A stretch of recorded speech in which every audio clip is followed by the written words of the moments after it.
pars là. Ouais. Il est fermé.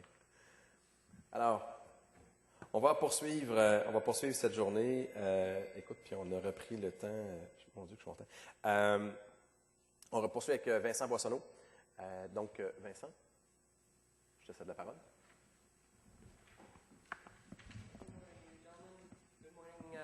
Good evening also if there's people joining us live from India via the live stream. My name is Vincent Boissonneau. So first of all, the mining and extractive industries in the world are extremely destructive and disruptive for both human and environment. Now the question I want to bring today with that is, does it have to be that way? Is it the only way that we can procure for the inputs that are necessary for our everyday gadgets? I think it's not. I think actually we can reduce our dependency on primary extraction by moving more and more towards recycling and refurbishing of existing equipment. And that's P2P urban mining's goal. Basically what we want to do is to actually go exactly against those problems by alleviating poverty and promoting gender equality while simultaneously also reducing the impact of those inputs on the environment.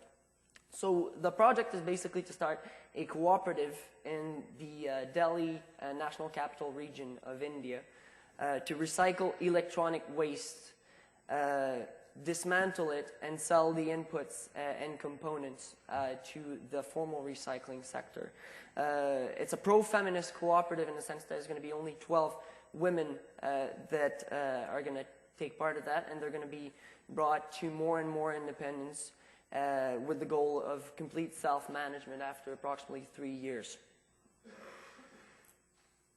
Now, let's just take a brief look at India's e-waste recycling sector.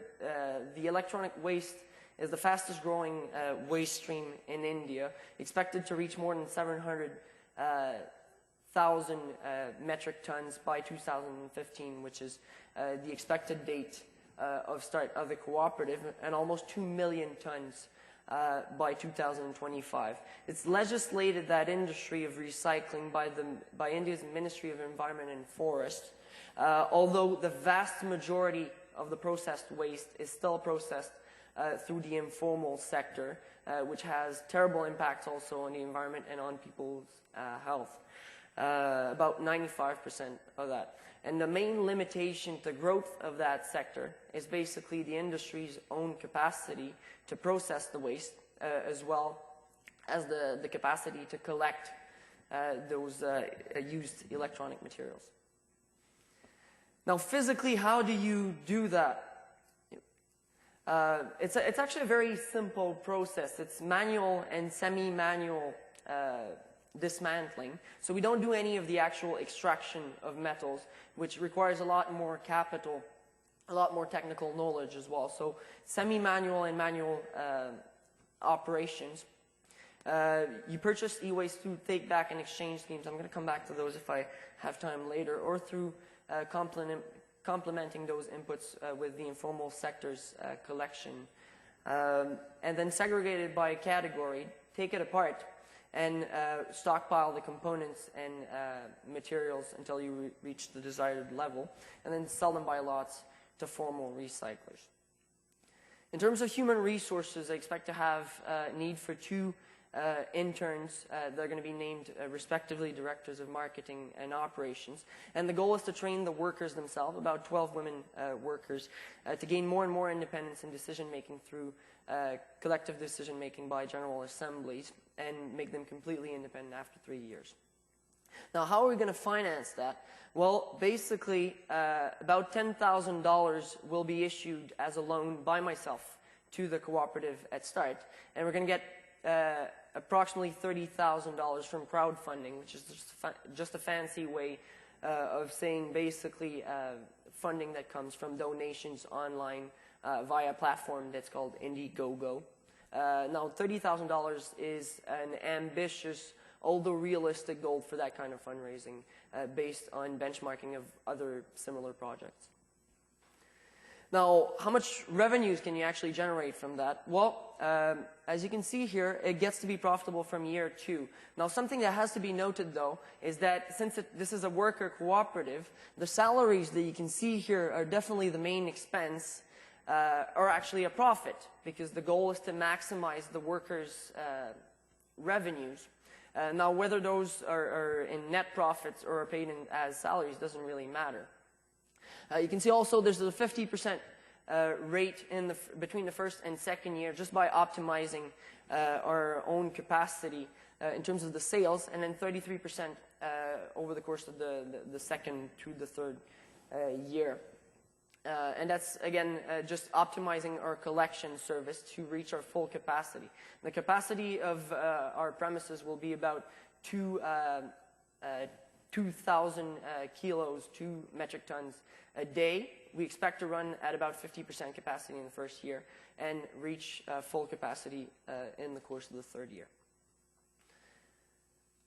And again, well, this is basically the net profit ratio, meaning that you add to the net profit, or you subtract the net loss to the salaries, which are also a form of profit. As you can see, it goes to from 46% in the first year to about 50% in the third year. So pretty good ratios if you consider those to be basically the equivalent of net profit, of net margins, basically.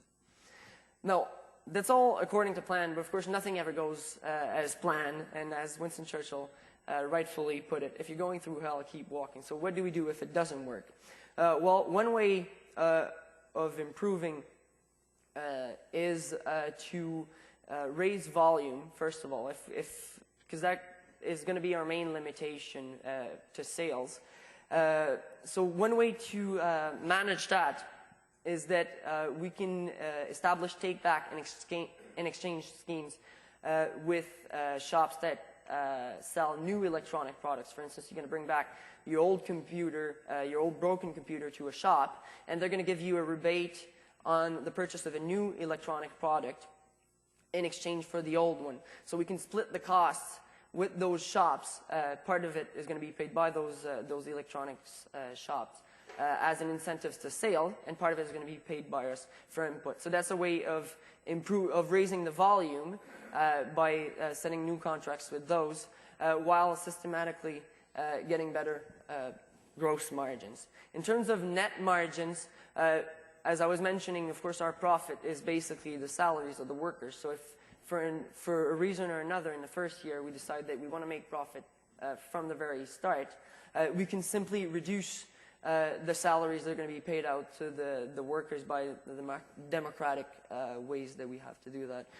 Also, I include about 5% of bad debt, which is basically a white man tax, of course, that you can expect to pay in India to get robbed at one point or another. But of course, if it's even close to those outrageous numbers, I mean 5% of bad debt, we're going to restrict our credit policies very soon, very early on in the process. Now, finishing up, just to give you an idea of how it's going to impact our economic indicators. Basically, you take people that are either in the below the poverty line or slightly above, and already in the first year, you bring them very close to the median disposable income for Delhi. And over the course of 3 years, you bring them over that median. Also, you can see net profit next to that. That's in Canadian dollars here, about $4,500 of net loss in the first year. As I was mentioning, of course, you can modify that slightly. And you go to about $6,600 of net profit over the course of the 3 years. Women empowerment, as I was mentioning as well, entirely managed by women. The goal also is to have full self-management over the course of 3 years. Also, another indicator that we want to bring forward is to have 100% basic literacy over about 4 to 5 years for the children of those women workers, and to give them basic health coverage as well. In terms of environment issues, we want to go from 280 tons a year, which is basically a ton a day with 280 days of operations, to more than 560 tons. And also after the third year, using some investments from a federal agency of the government of India, we want to start refurbishing material, which is even more ecological than actual recycling. We want to train our workers to be able to do that after basically 3 years of operations. Dhanyavad, shukriya. Thank you very much. If you have any questions, we're going to take first questions from the judges. Feel free to ask your questions in French if you feel more comfortable. I'm going to translate them quickly just for the benefit of people who might be following live from India. And then if we have time after the judge's question, then we're going to see if we can take some questions live from India.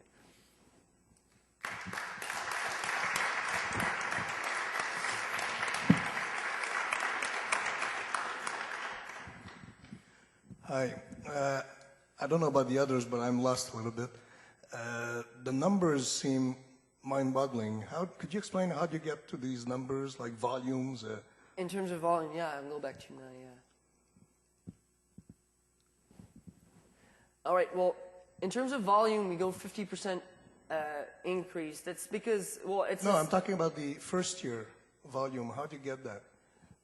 It's about a ton a day for 280 days. Now, that seems like a lot of days of operation. In India, it's expected that people work 6 days a week. So that's 280 days workable in the year. That's actually pretty conservative. But to achieve that, what do you have to do? In other words, well, produce those in terms cells. in terms of sales, this is an industry where you sell raw materials. Selling raw material, iron, plastics, glass, and so on and so forth. You know, you have excess demand for the offer that's available on the market. So the main restriction that you have is your own capacity and your capacity to source material. That's a reverse logistics. What I'm trying to understand, and it's just, I'm not familiar with this kind of business. You start with 12 women would dismantle by hand some e-waste, and then you end up with tons of material. How do you get 12 women to produce that kind of volume of dismantled e-waste for sale? Well, in one day, it's a realistic amount based on projections from a statistical report from the Maharashtra Board of Pollution Control and the efficiency of the manpower they based on an empirical study. This is actually pretty conservative in terms of the production level that we can reach for a day to be able to do about 2 tons a day. Also based on some of our potential collaborators' studies on informal e-waste recycling as well. It's reasonable to be able to do about from 1 to 2 tons. So that source that you quoted is what? It's an official Indian board? It's the study that I quoted. The capacity to produce that by 12 women. Well, it's an empirical study that was produced in the state of Maharashtra for Mumbai and Pune, which is a similar context. Okay. I'm basing my study on Delhi, but for the capacity to produce as well as the cost of inputs, we based ourselves mainly on that study from the government of Maharashtra. Good presentation. 2 things. First of all, is there an issue in handling electronic components, say computers, dismantling them in terms of health issues? Yeah, there is, and that's actually one of the main reasons why we're starting this project, because the informal sector is extremely destructive for both health and safety hazards as well as the environment. Now, the way that we're doing this is no actual extraction of metals. For instance, extracting gold from printed circuit boards. We don't do any of that more technical stuff that you have to have a lot of capital to be able to do in a safe environment. So we do only manual and semi-manual dismantling. We did include in our cost for leasehold improvement a lot of safety material, but we're able to do that with limited capital. We're able to do that with with a high degree of safety. And we're going to be accredited by the Government of India, Ministry of Environment and Forest, and Central Pollution Board of Delhi. Okay. What is your client base, and have you tested the interest of people from buying half dismantled components or? Well, our client base is divided between formal and informal recyclers. It depends for each component. Of course, there's a lot of different components in electronic waste, from iron to actual printed circuit boards. So each of these has sort of a different client. We expect to be able to sell to one client, one component, and not to have to expand our client base more than that. But from our estimates, there's more formal recyclers than their main. Let me put it that way. Their main capacity problem is from sourcing electronic waste. So there's a lot of formal recyclers out there that want to buy either components or directly e-waste from collection. So those formal recyclers that are big industrial companies are our main client base. So it's a B2B type of activity. Vincent, very nice presentation. Thank you. I need to know more about how does it operate on day one, because it seems that it's quite complex. It's quite a huge and valuable project. But how do you operate on day one in India, building a cooperative?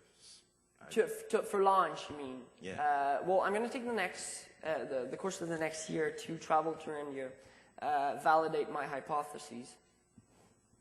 And then about 6 months, starting October 2014, to build my client base and so on. Then rent premises in Delhi. We expect in 2 or 3 months to be able to do most of the leasehold improvements. But then again, it's not a big industrial process. Basically, the shop itself, in terms of operations, is basically tables with some safety equipment, for instance, a dust collector to make sure that there's no toxic dust that's released into the air, both for workers and for the environment.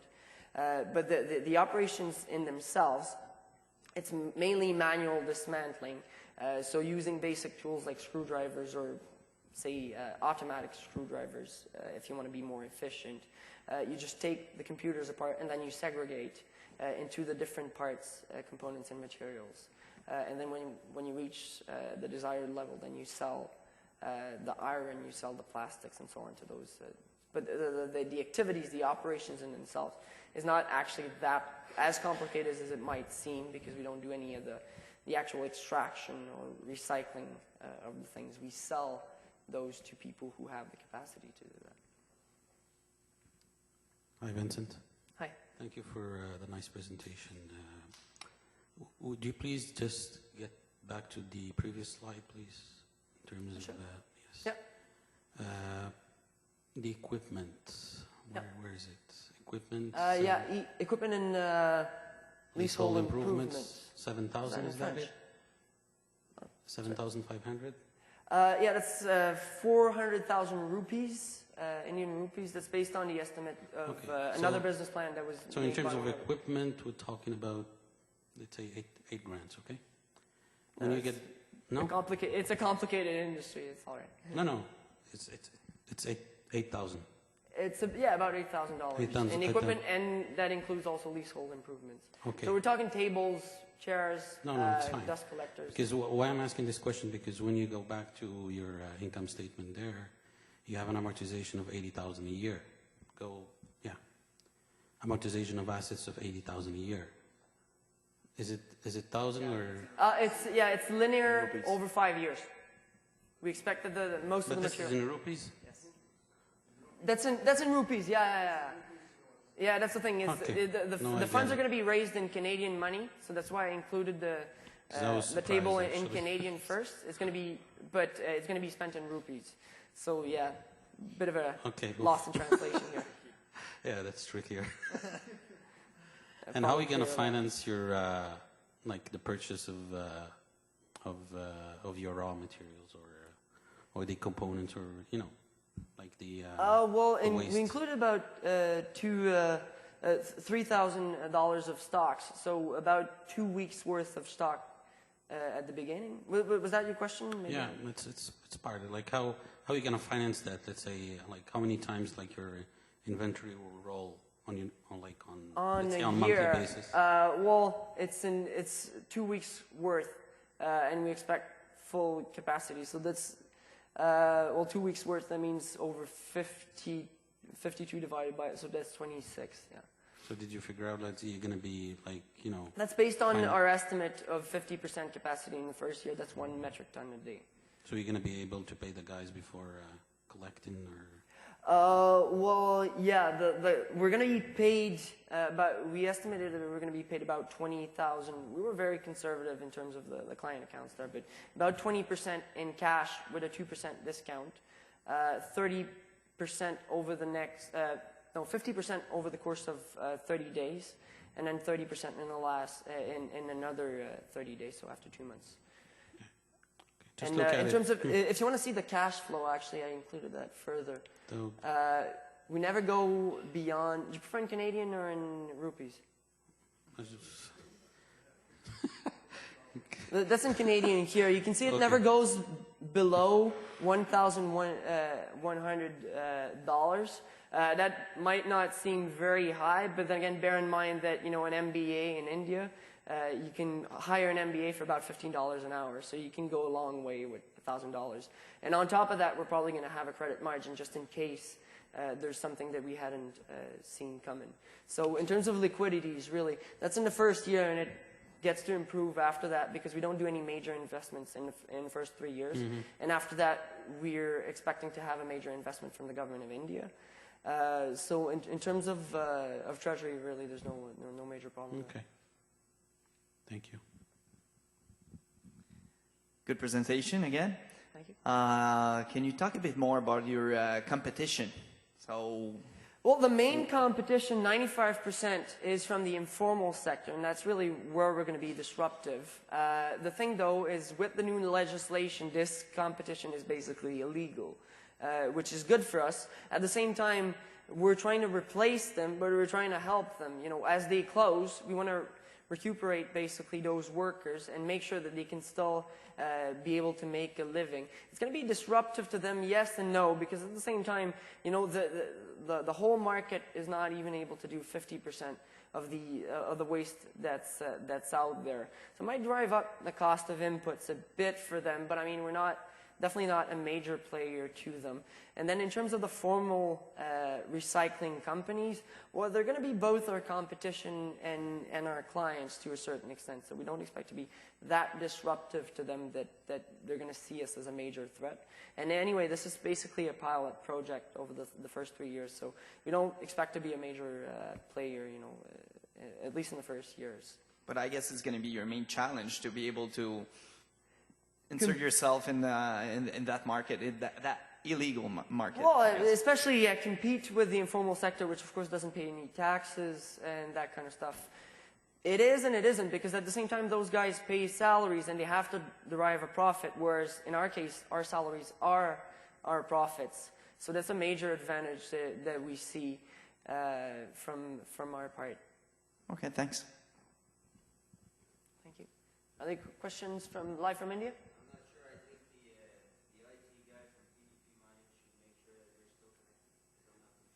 You can just maybe refresh the page, but then I'm not too sure they all... Just une petite question. Oh, yeah, go ahead. About the competition again, what's the difference between the way the informal, illegal people work and the way the formal people work? Basically, they smash computers with hammers and recuperate whatever they can. So, I mean, they have... No, but you said there's a huge market of illegal, informal transformers, if you want. What do they do that you don't do? Just do it? They recuperate really as they can. Normally, they don't necessarily even have premises to do that, or it's done in back doors. So First basically, Canadian they don't would pay say tax. it's really brush à foin. They basically don't pay tax. They don't pay tax. They don't pay taxes, and it's informal in the sense that it's they're not registered how realistic companies. is it to compete with them if they don't pay tax and you will pay tax? Is a huge Well, tax it's a burden cooperative, there? so the fiscal treatment is actually pretty advantageous. That's one thing. So, I mean, the fiscal is not our biggest problem. It's definitely, like, I mean, the taxes that we pay is about 20% over the, you know, at those profits level. It's not going to derive or change our competitiveness. And then again, if we don't want to pay taxes, we just don't have to make sure we don't make any profits and just pay, you know, adjust our salaries to get pretty much even at the end of the year. So then we don't pay much taxes anyway. Very quickly, how much do you pay for a ton, and how much do you sell that ton? Yeah, I think, yeah, there you go.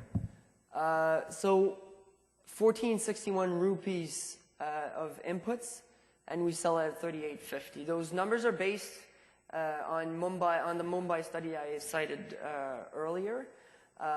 So actually in Delhi being the main hub, most of what is dismantled in Mumbai is sent to Delhi. So we expect both of these numbers to be probably a bit higher, but probably about in the same proportion. All right. Any other questions? Vincent, merci beaucoup.